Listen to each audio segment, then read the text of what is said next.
Hello viewers, welcome back to another video. Today I am share with you parcel unboxing. দারাজে আমি অনেকগুলো parcel order দিয়েছিলাম, সেগুলো এসেছে। তো সেগুলো আমি ভাবলাম তোমাদের সাথে শেয়ার করব। অনেকগুলো পার্সেল রয়েছে, প্রত্যেকটা দাম কত টাকা রেখেছে, ডেলিভারি চার্জ, এভরিথিং আজকে শেয়ার করব, সবকিছু আজকে জানাবো। আর বেশিরভাগ পার্সেলে কিন্তু আমি খুলে তারপর নিয়ে এসেছি। প্রথম পার্সেলটি আমি খুলে দেখাচ্ছি। এটার ভিতর রয়েছে সুন্দর একটি হোয়াইট ক্যানভাস, আর এটার সাইজ, এটার প্রাইস, এটা আমি কোন পেজ থেকে নিয়েছি, প্রত্যেকটা ইনফরমেশন আজকের এই ভিডিওতে দিব। তবে আগে হচ্ছে সবগুলো আমি আনবক্সিং করিনি, অনেকগুলো পার্সেল তো এইভাবে দিলে আপনাদের গোলমাল লেগে যাবে, বিকজ আমি অনেকগুলো ক্যানভাস অর্ডার দিয়েছি। তো সবগুলো ক্যানভাসের সাইজ, প্রাইস আমি একসাথে বলবো। আর এই ক্যানভাসটা কিন্তু এমনিতে ভালো পড়েছে, কিন্তু মসৃণ থাকলেও না, পিছনের সাইডটি আপনাকে দেখাচ্ছি, দাঁড়ান। এই যে পিছনে যেই আমাকে পেপারটি লাগিয়ে দেওয়া হয়েছে, সেই পেপারটিতে একটু সমস্যা ছিল। এই দেখুন, একদমই আলগা রয়েছে পেপারটি, যেটা ওদের করা একদমই উচিত হয় না। আমার আঠা দিয়ে ভালো করে এটা লাগিয়ে নিতে হবে, না হয় নষ্ট হয়ে যাওয়ার সম্ভাবনা আছে। কিন্তু ওভারঅল এটা ভালোই ছিল, আমার কাছে খুবই ভালো লেগেছে। উপর সাইডটা খুব মসৃণ ছিল, ভালোই ছিল। পরে হচ্ছে দ্বিতীয় পার্সেলটি দেখব, এটার মধ্যে কি আছে। এটাতে রয়েছে অনেকগুলো ওয়াশি টেপ।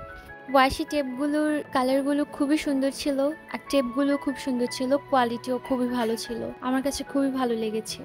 এখানে 5 পিস ওয়াশি টেপের দাম পড়েছে মাত্র 80 টাকা করে।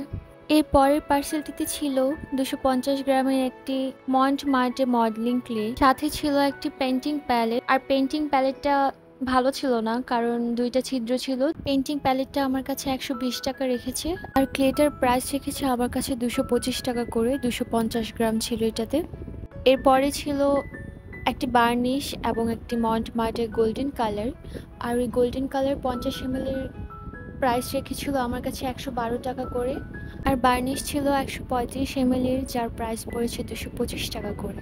ছিল একটি রাউন্ড ক্যানভাস, আরেকটিতে ছিল 3টি ছোট ক্যানভাস। আর এটার পার্সেলটা আমার সবচেয়ে বেশি পছন্দ হয়েছে, কারণ এটাতে ছিল একটি মিনি নোটবুক এবং সাথে ছিল একটা বড় নোটবুক। তবে নোটবুকগুলোর কোয়ালিটি তো ভালো ছিলই, তার সাথে নোটবুকগুলোর ডিজাইন খুবই সুন্দর ছিল, পুরাই অ্যাস্থেটিক ছিল, সামনাসামনি তো অনেক বেশি ভালো লাগছিল। আর মিনি নোটবুকটার প্রাইস ছিল 65 টাকা, আর বড় নোটবুকটার প্রাইস ছিল 125 টাকা। এরপরে 4টি ক্যানভাস ছিল। এরপরে ছিল আরও 2টি ক্যানভাস, যেটা ব্ল্যাক ছিল। আজ শুধু ক্যানভাস আর ক্যানভাস, আর সাথে ছিল একটি ক্যানভাস পেড। ক্যানভাস পেডের প্রাইস ছিল 115 টাকা, আর এটা ছিল A5 সাইজ। একটা পেন্টিং স্ট্যান্ড ছিল, যার প্রাইস ছিল 220 টাকা। এবারে ক্যানভাসগুলোর প্রাইস দেখা যাক। মোটামুটি সব প্রোডাক্ট পেয়েই হচ্ছে আমি স্যাটিসফাই। ক্যানভাসগুলো খুবই ভালো ছিল, ক্যানভাসগুলোর কোয়ালিটিও খুবই ভালো ছিল। আমি অলরেডি এঁকেও ফেলেছি ক্যানভাসে। আপনারা যদি আমাকে ফেসবুকে দেখে থাকেন অবশ্যই ফলো দিবেন, আর আপনারা যদি আমাকে ইউটিউবে দেখেন অবশ্যই সাবস্ক্রাইব করতে ভুলবেন না। লাইক, কমেন্ট, শেয়ার তো থাকছেই, তাই না? আর হচ্ছে বেল আইকনটাও প্রেস করে দেবেন নিশ্চয়ই। আর আমার একটা টিকটক অ্যাকাউন্ট রয়েছে, যার নাম হচ্ছে আর্টস বাই হাসিনস, আর আমার একটা ইনস্টাগ্রামও রয়েছে, যার নাম আর্টস বাই হাসিন। তো আপনারা আমাকে আর্টস বাই হাসিনস নামে যে কোনো জায়গায় সার্চ দিলেই পেয়ে যাবেন। And if you like my today's video, then give me a thumbs up and press the bell icon. Thank you.